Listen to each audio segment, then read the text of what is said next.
అంతా మీరే చేశారు కాదు మీరే చేశారు అంటూ తెలంగాణ రాజకీయ బుసలు కొడుతోంది. ప్రమాదం అక్కడ, ఆరోపణలు ఇక్కడ అన్నట్టుగా మారిపోయింది సిచ్యువేషన్. ఎస్ఎల్బీసీలో జరిగిన ప్రమాదానికి కాళేశ్వరంతో రాజకీయం ఎందుకు లింక్ చేస్తోంది? రెండు ప్రాజెక్టులకు మధ్య ఆ సింక్ అయ్యే పాయింట్ ఏంటి తెలుసుకుందాం ఇవాల్టి బార్డింగ్ టాపిక్ లో హాట్గా.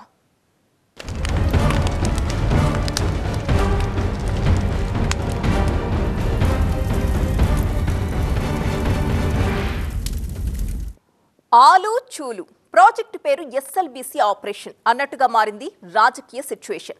కొండను తవ్వి ఎలుకనైనా పడతారా అంటూ బీఆర్ఎస్ ఆరోపణల పిడుగులు కురిపిస్తుంటే ప్రాజెక్టులో ప్రమాదానికి ప్రాజెక్టే ప్రమాదకరం అన్నదానికి తేడా తెలుసుకోండి అంటూ reverse అటాక్కి దిగుతోంది Congress.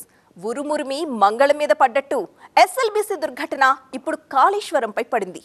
Kaleshwaram man made mistake అంటూ కాంగ్రెస్ గులాబీ దండును దంచి కొడుతుంటే చాలే సంబడం తన సొంత డప్పు కొట్టుకోవడానికి ఎస్ఎల్బీసీ ప్రాజెక్ట్ ని ప్రారంభించి కార్మికుల ప్రాణాల మీదకు కాంగ్రెస్ తెచ్చింది అంటూ విపక్షం విరుచుకుపడుతోంది.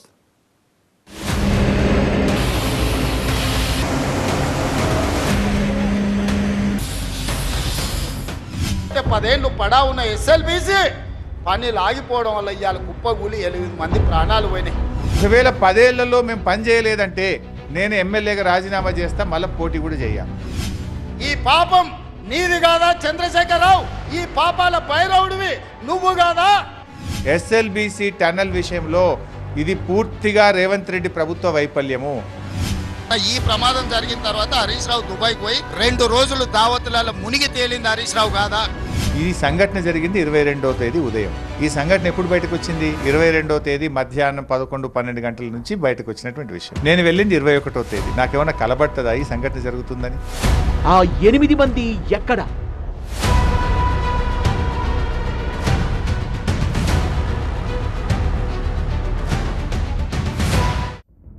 పన్నెండు బృందాలు రాత్రింపవళ్లు కష్టపడుతోన్నా ఇంతవరకు ఆ 8 మంది ఆచూకీ మాత్రం ప్రపంచానికి తెలియలేదు. దేశంలోనే the best rescue teams SLBC దగ్గరే ఉన్నాయి. 24/7 సహాయక చర్యలు సాగుతూనే ఉన్నాయి. కానీ ఒక్కరి ఆచూకీ కూడా కనిపెట్టలేకపోతున్నాయి. అనుమానిత ప్రాంతాలు గుర్తించినా వారి జాడ కనుక్కోవడం గగనంగా మారింది. దీంతో గంట గడిచే కొద్దీ ఆవేదన, ఏ క్షణం ఏ వార్త వినాల్సి వస్తుందో అన్న ఆందోళన. ఎక్కడున్నారో తెలీదు, ఏమైపోయారో తెలీదు, చిన్న క్లూ కూడా దొరకడం లేదు. దేవరా ఇటు చూడరా అంటూ బాధిత కుటుంబాలు నిత్యం ఆ దేవదేవుణ్ణి వేడుకుంటున్నాయి. मेरा लड़का था संदीप साहू,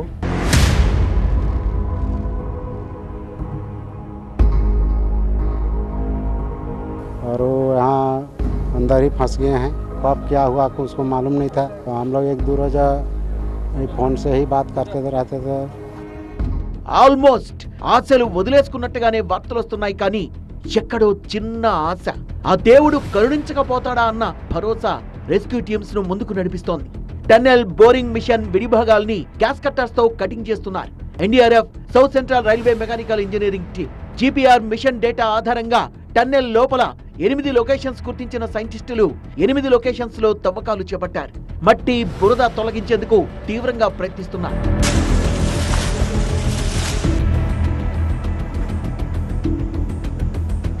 ఎస్ఎల్బీసీ దగ్గర పరిస్థితి ఇలా ఉంటే రాజకీయ గట్టు మీద మాత్రం మాటలు మంటెక్కిస్తున్నాయి.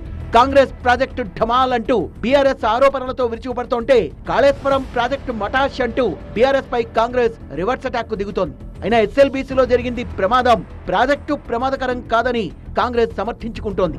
ఎస్ఎల్బీసీ టన్నెల్ తరహా ఘటనలు భవిష్యత్తులో పునరావృతం కాకూడదు అన్నది ముఖ్యమంత్రి రేవంత్ రెడ్డి మాట. ఈ ఘటన కేస్ స్టడీగా తీసుకోవాలని సూచిస్తున్నారు. ఆదివారం ఎస్ఎల్బీసీ టన్నెల్ ప్రమాద ఘటనను ఆయన పరిశీలించారు. టన్నెల్ లోపలికి వెళ్లి పనుల్లో పురోగతి ఏంటని అడిగి తెలుసుకున్నారు. సహాయక చర్యలపై ఉన్నతాధికారుల్ని ఆరాధించారు. అలాగే సహాయక చర్యలపై అధికారులతో సీఎం రేవంత్ రెడ్డి సమీక్ష నిర్వహించారు. సహాయక చర్యలు కొలిక్కి రావడానికి మరో 2-3 రోజుల సమయం పట్టే అవకాశం ఉంది. ఇప్పటికీ కన్వేయర్ బెల్ట్ వర్క్ చేయకపోవడంతో బురదను ఎత్తిపోయడానికి శ్రమించాల్సి వస్తోంది. బురద తొలగిస్తేనే 8 మంది కార్మికుల ఆచూకీ కనిపెట్టే అవకాశం ఉంది.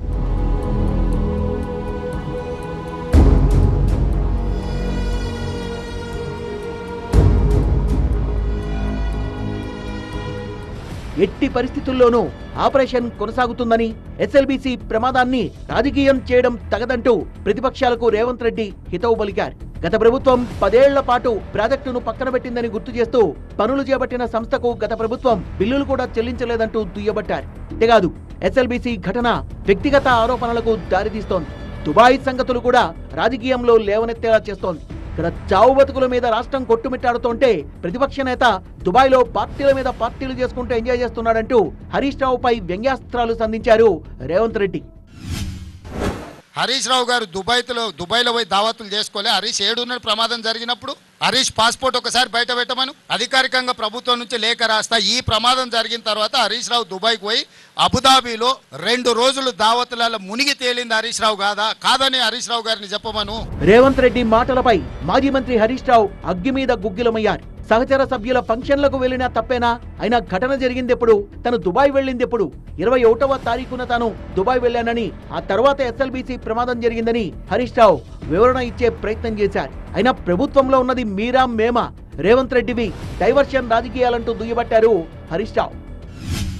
మా దుబ్బాక శాసనసభ్యులు నా సహచరుడు కొత్త ప్రభాకర్ రెడ్డి గారి బిడ్డ పెళ్లి ఫంక్షన్కు నేను 21వ తేదీ దుబాయ్కి వెళ్ళాను.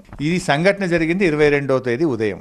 ఈ సంఘటన ఎప్పుడు బయటకు వచ్చింది? 22వ తేదీ మధ్యాహ్నం 11-12 గంటల నుంచి బయటకు వచ్చినటువంటి విషయం. నేను వెళ్ళింది 21వ తేదీ. నాకేమైనా కలబడుతుందా ఈ సంఘటన జరుగుతుందని? గవర్నమెంట్ ఉండదు, నువ్వా నేనా? అసలు సంఘటన రాష్ట్రంలో ఏదైనా జరిగితే స్పందించాల్సింది ప్రభుత్వమా, ప్రతిపక్ష శాసనసభ్యుడా? ఇది పూర్తిగా రేవంత్ రెడ్డి ప్రభుత్వ వైఫల్యము. నీ తొందరపాటు తనం వల్ల మీరు జాగ్రత్తలు తీసుకోకపోవడం వల్లనే కూలింది. అధికార విపక్షాల మధ్య సవాళ్ల పర్వం ఘాటుగా నడుస్తోంది. ఎవరి హయాంలో ఎంత డ్యామేజ్ జరిగింది, ఎవరి హయాంలో టన్నెల్ ఇమేజ్ పెరిగింది అన్న దానిపై స్కానింగ్ జరుగుతోంది పొలిటికల్ గా. 10 ఏళ్ల మిస్టేక్ తోనే ఎస్ఎల్బీసీకి ఈ దుస్థితి వచ్చింది అన్నది అధికార పార్టీ ప్రధాన ఆరోపణ. ఇంతకీ బీఆర్ఎస్ హయాంలో పనులు ముందుకు సాగలేదా? కార్మికుల ప్రాణాలకు గత 10 ఏళ్ల పాపమే కారణమైందా? కాంగ్రెస్ విమర్శల్లో వాస్తవం ఎంత? అధికార పార్టీ చేస్తున్న ఆరోపణలపై బీఆర్ఎస్ ఇస్తున్న స్ట్రాంగ్ కౌంటర్ ఏంటి?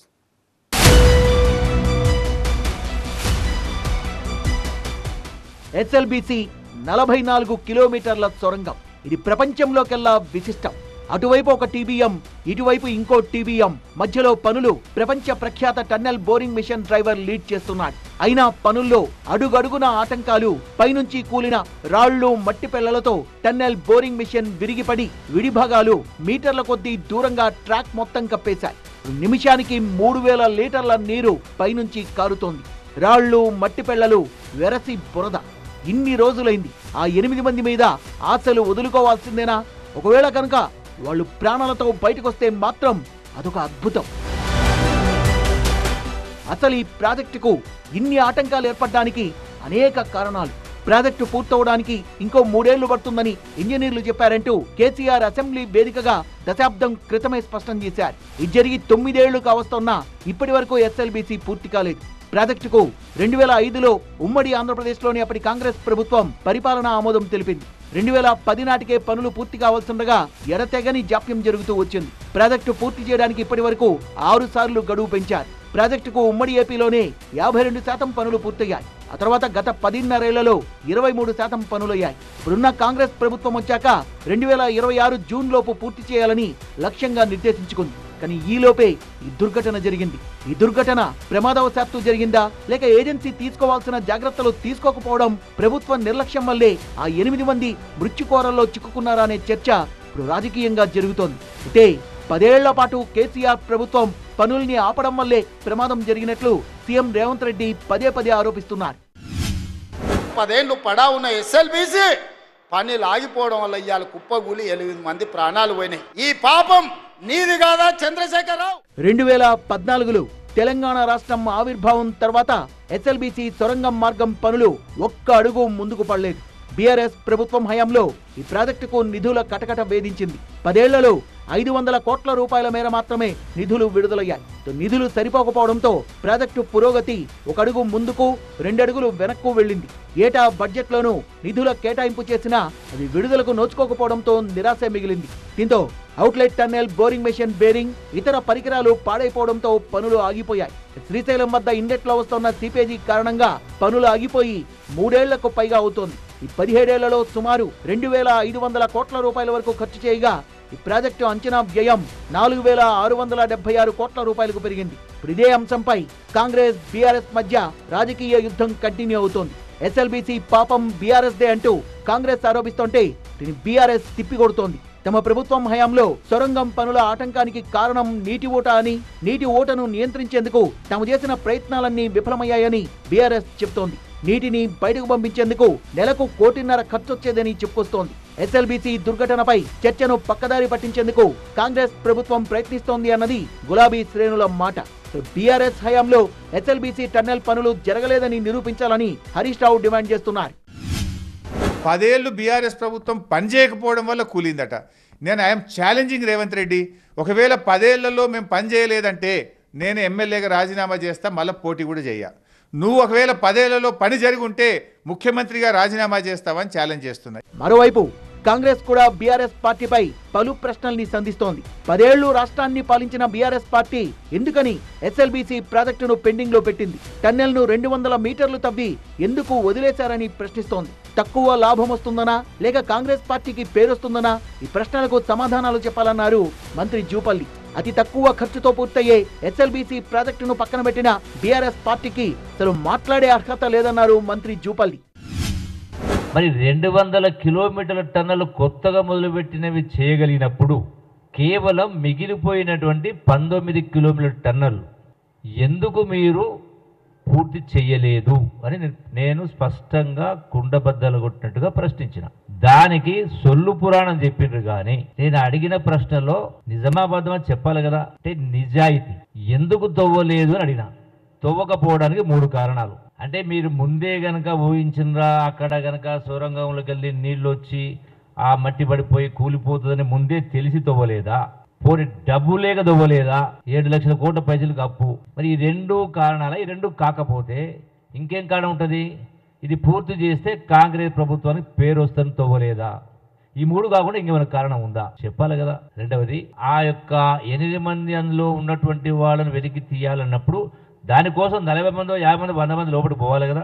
ఎన్టీఆర్ తో మొదలుపెట్టి 4 ముఖ్యమంత్రుల్ని దాటుకుని వచ్చిన పూర్తిగానే ఎస్ఎల్బీసీ నిర్మాణం తన హయాంలో పూర్తి చేయాలన్నది రేవంత్ రెడ్డి తీసుకున్న కమిట్మెంట్. కాళేశ్వరం ప్రాజెక్టుతో అపర భగీరథుడన్న కీర్తి కేసీఆర్ కు దక్కింది. అటువంటి క్రెడిట్ ఎస్ఎల్బీసీ ద్వారా తనకొస్తుందని సీఎం రేవంత్ ఆలోచన కావచ్చు. అందుకే అధికారంలోకి వచ్చి రాగానే ఎస్ఎల్బీసీ స్టేటస్ రిపోర్ట్ తెప్పించుకుని ప్రాజెక్టును మళ్లీ మొదలు పెడితే వచ్చే సవాళ్లపై చర్చించి బడ్జెట్ లో 800 కోట్ల నిధుల్ని కేటాయించి 2026 నాటికి పూర్తి చేయాలని కమిట్ అయింది రేవంత్ సర్కార్. కానీ ఆదిలోనే హంసపాదు అన్నట్టుగా ఇంత ఘోర ప్రమాదం జరిగింది. ఇదే అంశంపై బీజేపీ కూడా కాంగ్రెస్ సర్కార్ పై ఆరోపణల్ని గుప్పిస్తోంది. ఎస్ఎల్బీసీతో క్రెడిట్ పొందాలని కాంగ్రెస్ ప్రభుత్వం అత్యుత్సాహాన్ని ప్రదర్శించిందని, ప్రాజెక్టు పనుల్ని మొదలుపెట్టే ముందు జీఎస్ఐ అడ్వైస్ తీసుకోకుండానే పనుల్ని ప్రారంభించి కార్మికుల ప్రాణాలతో కాంగ్రెస్ ఆడుకుందని విమర్శిస్తోంది. ఎస్ఎల్బీసీలో మీరు చేసినటువంటి వ్యవహారం ఏది? 2019-20 సంవత్సరంలో ఎస్ఎల్బీసీలో పనులు ఆగిపోతే 2024-25 సంవత్సరంలో మీరు పనులు ప్రారంభించారు. ఎస్టిమేట్లు పెంచారు, కాంట్రాక్టర్తో అగ్రిమెంట్లు చేసుకున్నారు, ఎక్కడెక్కడ ఎట్లా వ్యవహారం జరగాలనో మిగతా విషయాలన్నీ కూడా మాట్లాడుకున్నారు. 4 సంవత్సరాల తర్వాత ఆ టన్నెల్ పనులు ప్రారంభించేటప్పుడు జిఎస్ఐ వాళ్ళ అడ్వైజ్ తీసుకోవాలి. ఒకసారి సొరంగం తవ్విన తర్వాత దాని రూపురేఖలన్నీ కూడా లోపల మారిపోతాయి. ఒత్తిడికి ఆ సొరంగం గురైతుంది. ఉటావుటిన టీఆర్ఎస్ ప్రభుత్వం చేయనటువంటి పనిని మేమేదో చేసినామని చెప్పి ఈరోజు గొప్పలు చెప్పేటటువంటి ప్రయత్నం చేస్తున్నారు కదా. ఎస్ఎల్బీసీపై ప్రధాన పార్టీల్లో రాజకీయ రచ్చ కంటిన్యూ అవుతోంది. ఎస్ఎల్బీసీ రెస్క్యూ ఆపరేషన్ ఫైనల్ స్టేజ్కి అయితే చేరింది. కానీ బాధితుల పరిస్థితి ఎలా ఉందో ఇప్పటికీ తెలియరావడం లేదు. ఈలోపే రాజకీయ రావణ కాష్టం మాత్రం మరింతగా రగులుకుంటోంది. 10 రోజులుగా రెస్క్యూ చేస్తున్న 8 మంది జాడ ఎందుకని తెలియడం లేదు? ప్రమాదంపై రాజకీయంగా ఎందుకింత రాద్ధాంతం? ఎవరిది మ్యాన్ మేడ్ మిస్టేక్?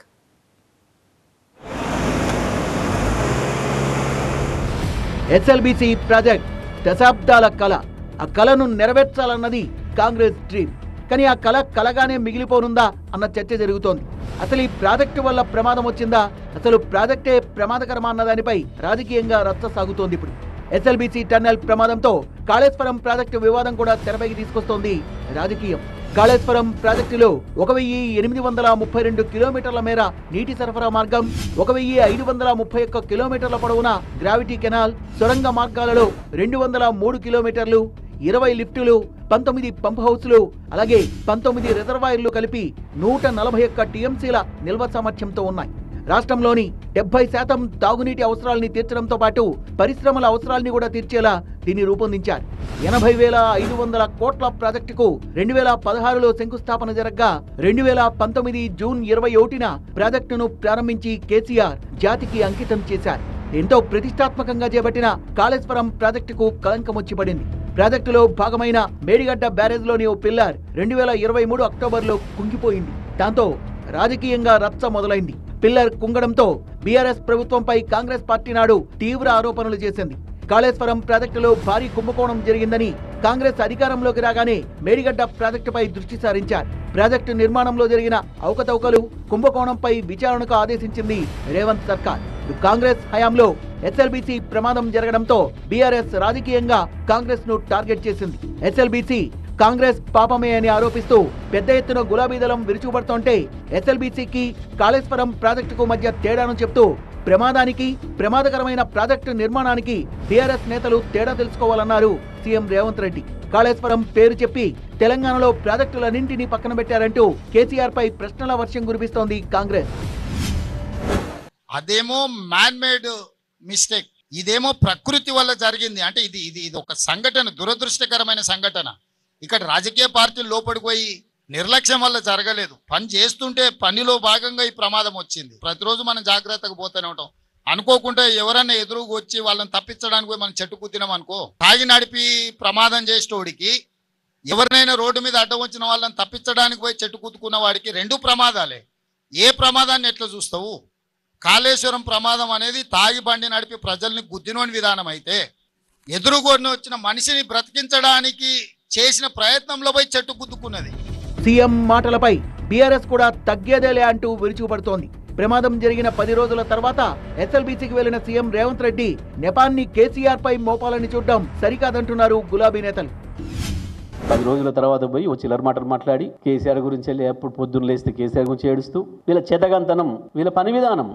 బీఆర్ఎస్ ఎన్ని విమర్శలు చేసినా పట్టించుకోబోమని ప్రాజెక్టును లాజికల్ హై ఎండ్ లెవెల్ కు తీసుకెళ్తామంటున్నారు సీఎం రేవంత్. మరోవైపు 8 మంది కార్మికుల కోసం దేశంలో ఉన్న వ్యవస్థలన్నీ ఇక్కడే ఉన్నాయి. మొత్తం 11 సంస్థలు నిరంతరాయంగా పనిచేస్తున్నాయి. చిక్కుకున్న కార్మికుల ఆచూకీ కోసం అన్ని మార్గాలను అన్వేషిస్తున్నాయి. కానీ వాళ్ళు బతికుండే ఛాన్సెస్ చాలా తక్కువనే అంటున్నారు మంత్రులు. టన్నెల్ బోరింగ్ మిషన్ అడుగు భాగంలో 4 కార్మికులు ఉన్నట్టుగా అనుమానిస్తున్నారు.